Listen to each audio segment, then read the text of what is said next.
Ay, tampak yun. Ay, isa mo ng mainit na tubig. Tampak. Ay, tampak. Ito mo yung dyan.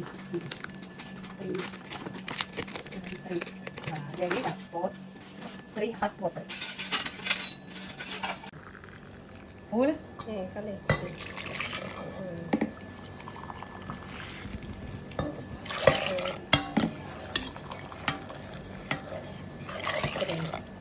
Natunaw na siyang asukal.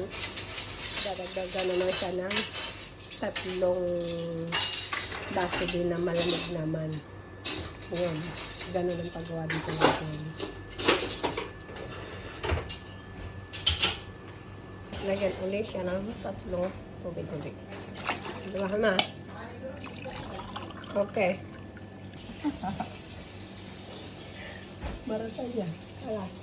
Ba. Kanta bibig.